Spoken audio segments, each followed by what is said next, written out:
saya dikenakan lagi denda. Jadi berapa dalam nilai yang saya harus bayar itu, sehingga kalau di total 15% campur 15 campur 10. Jadi sudah ada 40% dari apa yang saya bayar di Malaysia itu hanya 10%, saya kena membayar 40% kalau di Indonesia. Baik sahabat-sahabat, ada dalam konten saya itu yang dimana saya ada membuat podcast ya dengan Mas Adi. Saya akan bacakan beberapa pertanyaan dan luahan hati, karena mungkin Puan ini meragukan apa yang saya sampaikan. Dia tulis komen ya, Fazliatun. Oke, Fazliatun, saya orang Malaysia pun baru tahu juga bang, bagus channel nih, memberi manfaat, amin. Baik, ada beberapa komentar yang saya perlulah menanggapinya ya, karena kita lihat dulu. Ini di video saya yang berjudul rugi pekerja asing di Malaysia sebab diwajibkan bayar cukai, yang beberapa hari lalu saya upload ya. Tetapi yang ingin saya soroti adalah komentar yang ada di channel YouTube saya ini. Itu Puan Zaripah Yusuf ya. Sokso itu insuran bagi diri pekerja, cukai itu potongan untuk per tahunnya. KWSP simpanan pekerja dan ditambah majikan lagi setelah tidak bekerja, dipulangkan kepada pekerja. Ini tidak ada ya KWSP untuk pengetahuan puan-puan ya, KWSP, kumpulan uang simpanan pekerja ini, mohon maaf Puan Zarifah, tidak ada bagi untuk pekerja asing, ini tidak ada ya. Jadi yang ada itu kita bayar cukai. Nah, itulah. Nah, dan ini Abdul Ghani, pekerja yang gajinya RM3.000 ke bawah sebulan, nggak perlu bayar. Nggak perlu bayar cukai bos, karena mereka adalah golongan B40 ya, ini betul. Jadi yang ini yang silap nih, gaji RM 4.000 lah, 4K itu 4.000 ke atas baru dikenakan cukai. Sokso itu adalah insuran untuk bekerja kalau mereka sakit dan harus masuk ke ward ataupun mendapat kecelakaan ketika mereka mau ke tempat kerja, waktu pulang atau masih di waktu bekerja. Sokso akan menanggung ke semua kos obat dan perawatan mereka.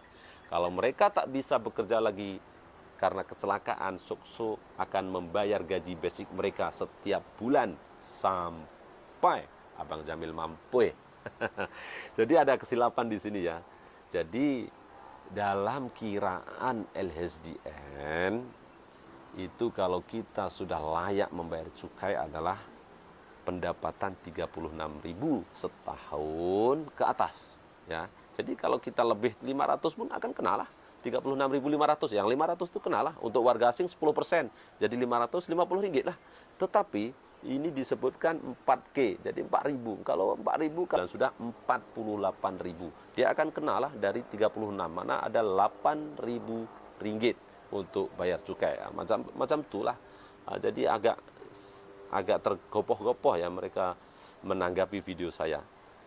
Dan supaya jelas, tak kiralah bukan 3.000 naik ke 4.000, bukan. Lebih dari 3.000 awak kena cukai. Nah, ya.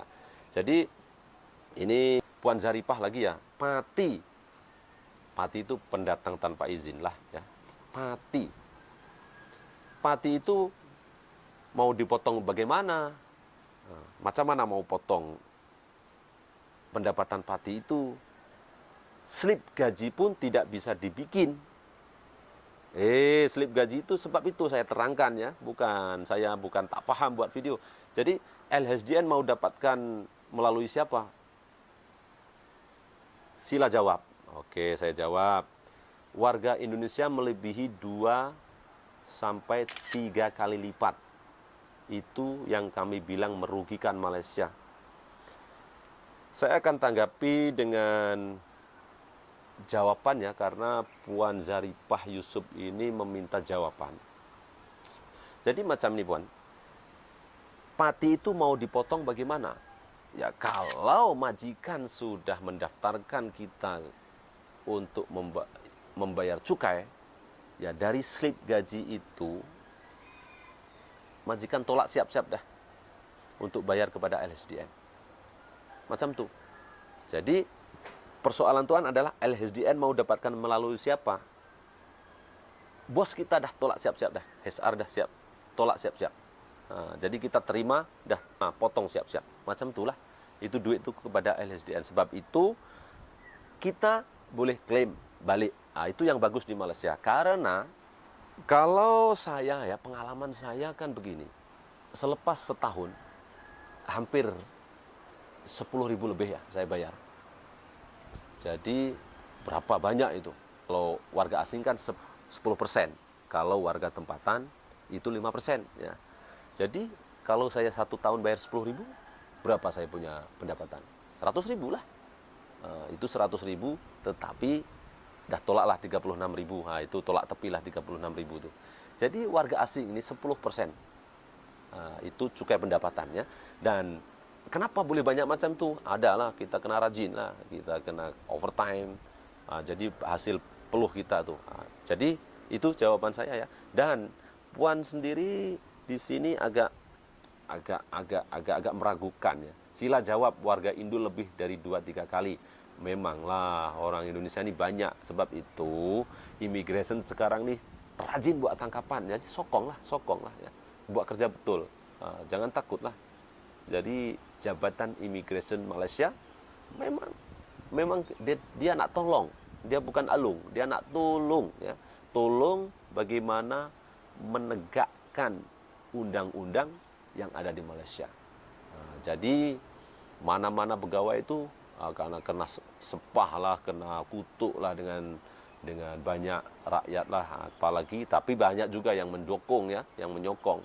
Ya, itu yang kami bilang merugikan Malaysia. Itu betul lah, merugikan Malaysia. Ya, jadi kalau seperti ini kan dah betul. Sebab itu ada one channel solution, itu one stop atau one channel ya, one channel yang dilakukan oleh pemerintah Indonesia itu supaya sama-sama untung sebenarnya ya. Kalau pekerja asing dari Indonesia didaftar dengan sah, digaji dengan account yang boleh dilihat dari sistem perbankan di Indonesia dan sistem perbankan di Malaysia, itu tidak akan ada majikan-majikan yang boleh lari tidak mau membayar gaji pekerja. Itulah one channel ya, one channel ataupun one stop solution kah one channel ya, boleh dicari. Kalau yang tahu mohon komentar ya. Tetapi karena apa saya membuat video ini, mungkin akan berhari-hari ya buat video ini. Pengalaman saya waktu saya pulang ke Indonesia ya, ini saya nih sudah membayar nih pendapatan itu, bila saya declare itu saya baru bayar 10%. Tetapi saya tak memihak dari sebelah Indonesia kah, sebelah Malaysia kah, tetapi ini apa yang saya alami ya. Saya pulang ke Indonesia itu saya hampir dikenakan 45% dari cukai pendapatan saya. Karena satu, kalau kita pulang kan begini, kita pulang dari Malaysia membeli tiket, itu saya akan landing ke Juanda Surabaya, dan macam biasalah kita pun declare lah ya, karena saya sebisa mungkin saya akan declare apa yang ada, apa yang saya bawa dengan apa pendapatan saya, declare lah. Bila kita declare, rupa-rupanya itu salah satu jebakan. Ini yang saya tidak suka dengan cara bea cukai yang ada di Indonesia. Salah satu jebakannya adalah bagaimana kalau kita sudah declare, maka kita juga akan dikenakan penalti karena kita tidak mendaftar kepada MPWP. Tetapi saya juga dikenakan PPN, PPN, dan juga banyak lagi di sini saya boleh bacakan ya. Bukan hanya 10% seperti yang saya dapatkan di Malaysia, tetapi banyak peratusan itu yang sudah merugikan saya sendiri. Jadi tahun lepas itu kepulangan saya dari Indonesia itu bulan 3 tahun 2024 ya. Ini